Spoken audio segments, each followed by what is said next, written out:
Today is September 2nd at South Colony Lakes Trailhead. Today we're going to be hiking up to South Colony Lakes and then tomorrow doing the Crestone Traverse. For a full hike review of the Crestone Traverse, so Crestone Peak and Creston Needle, you can check the link below. Just talk quickly about the drive in. The road is pretty iffy. I would say have a decent clearance car, but more importantly all-wheel drive and just be able to kind of have experience on rocky, tough road. As you can see, there's a billion cars up here, so it's pretty crowded today. Our goal tonight is to just get up to the lake and then start early for the traverse tomorrow. All right, so this is the split. This guy goes up to Humboldt, and it also can get you over to the Crestones, as our compadre here was telling us, just a little shorter but a little steeper. If you bang a left here, this is a traditional Crestone, what is the word I'm looking for? Approach, thank you, brain. And it's a little less steep, but they both will get you to where you need to go. So yeah, this way to Humboldt, this way to Crestones, but you can kind of go either way. All right, so we got Humboldt Peak here.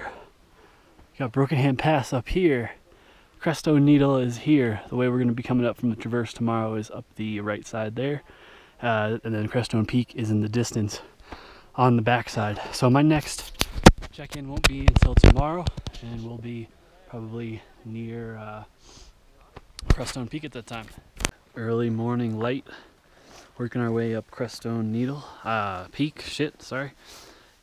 You can see the needle over there, traverse to the left of that. Just taking it all in. So you can see Andrew and Connor both working up the beginning of the Red Gully here.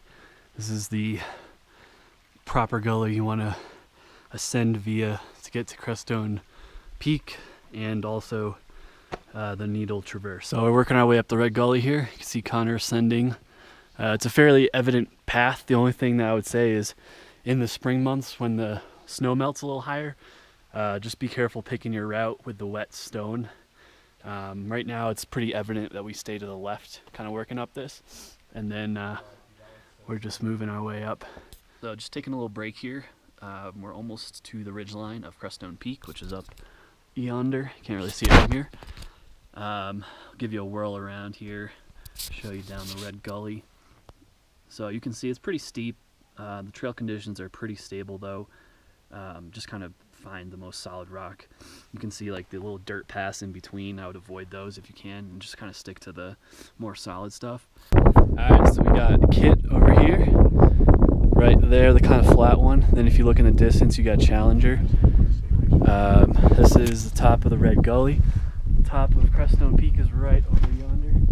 Then we're gonna have to go back down this Red Gully here and find the cairn to go over the traverse. All right, about to get to the summit of Crestone Peak. Hang along with me here.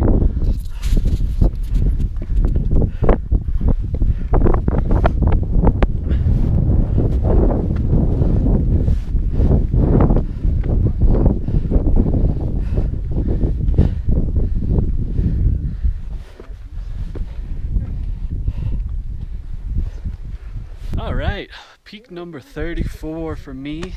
This is the top of Crestone Peak. I'll just give a quick rundown of the gully. I kind of showed it on the way up, but definitely some class 3 stuff in there. As you get to the summit, it's a little more exposed class 3. Depending on your route, you might run into a tiny bit of class 4, but nothing too crazy. So behind me is what I did last weekend. So Kit Carson and Challenger over there. And then this one in the distance here is Crestone Needle, which is where we're heading to next. See if I can call my mom. And we'll see these guys over there. Besides that, nothing really notable. The trail is pretty easy to follow. If you're coming in the spring or maybe early winter when there's some snow, definitely stick to the sides of the couloir. It's going to be wet in the middle. That's what he said. But all in all, just really solid rock all the way up. So beautiful weather today. We're really looking forward to the next real challenge, which is the traverse over there. Okay, so very, very important information here. When you're descending, you're gonna look for this area right here. So to frame things, there's like a rib right here that ends, and then you're gonna look for kind of a break in the ridge right here. right where my finger is. So Andrew just pointed out a great observation. So you can see the spire right here, and there's like a dirt path that in between it. You almost want to be lateral with that, and that's how you get to the beginning of the traverse right there. So spire, lateral to the traverse. So just quickly providing another angle of where the traverse starts. You can see the spire right here, and we're right across. You can see a cairn there, and the guys in the distance. All right, so Connor just found our route here.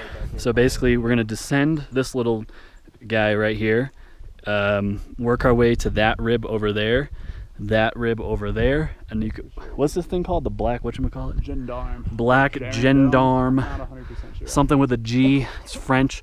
And then once you get up to there, there's the Class 5-2 move, and then you're kind of just home free on the summit. You could see the people up there, they look like little ants. All right, so looking back on this section right here, you're gonna end up at this cairn. You're gonna go down the other side and work your way right to where we are right here. From here on out, your objective is to follow where Connor's going and gain this next rib right here. Okay, so once you get to this point, you're gonna see the red gully. Connor's waving like a maniac. You're gonna see the red gully over this rib right here, and the end goal is to make it up this gully right there. You don't want to go up there where you see those people. No offense to them, but they're just too high. So yeah, you want to go across and then up the red gully. So I'm just a little bit ahead now, and you can see the path down there. And again, you want to work up this gully right here. That's the end goal in this section, at least. Okay, so that's the route we just came down. You're gonna cross the red gully right here, and then work up where Connor's going through this gully right here. It's pretty loose rock, so it's good to space yourself out, but you can see the cairn right there, and eventually you're gonna wanna bang a rusty at the top of this, but you're gonna wanna work up pretty far before you do that. So we've reached the top of the red gully, and now we're gonna head over.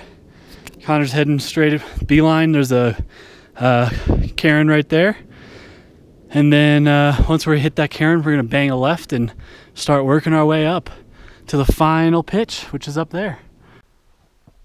Okay, so you can see these guys ahead of us. They're right where the Class 5 move is, and then once that you get past that, you're gonna go a little bit up and then go over to the right, and you might be able to see the two people over there, and that's kind of the way to the final pitch. So we're really getting into the home stretch here.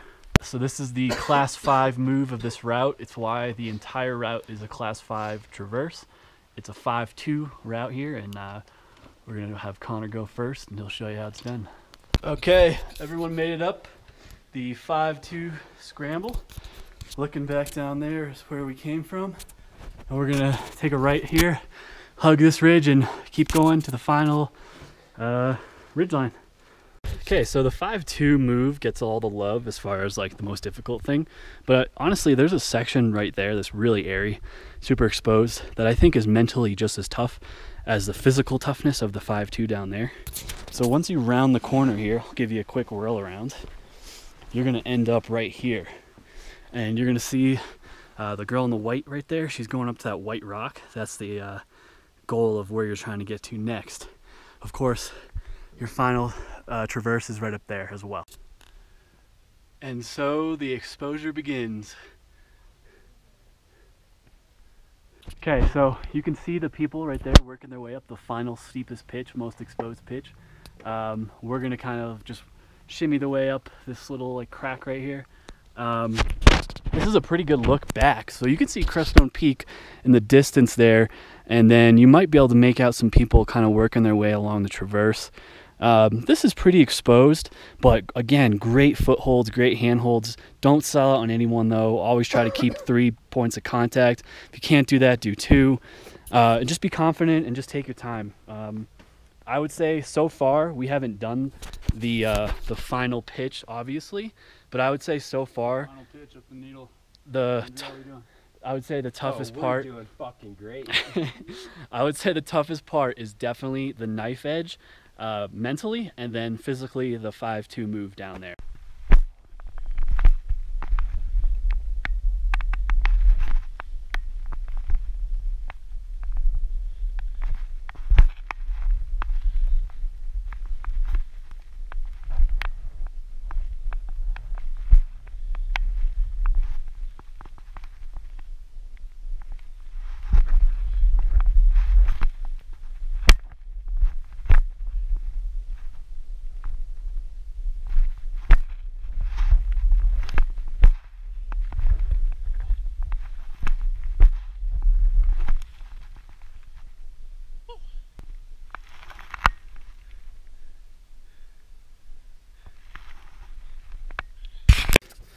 Okay, so I realized the last time I filmed this I didn't have audio, but this is what we all came here for.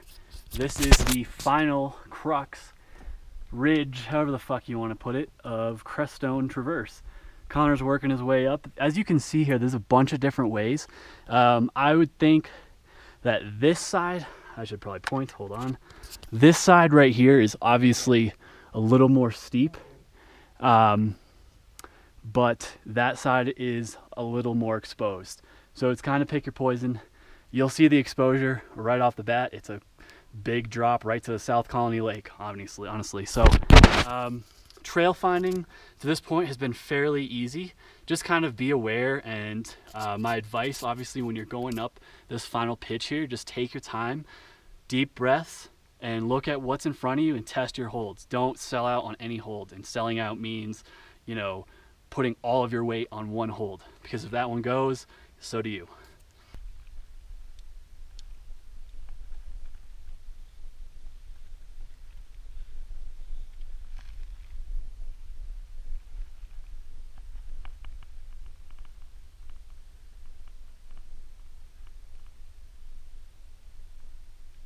Looking good, boys, looking good.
Long way down, folks.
All right, made it up the Traverse, and that's a look down at the toughest part. Honestly, the steepest is definitely to the left. I would stay right, hikers left. There's way more exposure. You can see that. It's basically a drop down. But all in all, the holds were really good. So you just got to be confident in your placement and you'll be good to go. All right, made it to the top of Creston Needle, number 35 in the books. So obviously the Traverse, I kind of was talking about it on the way up. You can kind of see some of it here. Definitely the final pitch is exposed, but if you stay to the ridge side, so towards the drop off on the hikers left, it's really not too bad. Technical wise, there's going to be a portion as you get to the rappel station, which is about 3/4 the way up. That's pretty steep, but just focus on your holds and just kind of look at what's in front of you and, you know, be confident in what you're doing. Overall, this was a great hike. One of my favorites I've done so far. You can see Crestone Peak in the distance there. We're going to be heading back down to South Colony Lakes, and you can kind of see the general route down the ridge here, back to Broken Hand Pass, and then back left to the lakes themselves. For a full hike review of the Crestone Traverse, you can check the link below. Thanks for watching, and please subscribe not to miss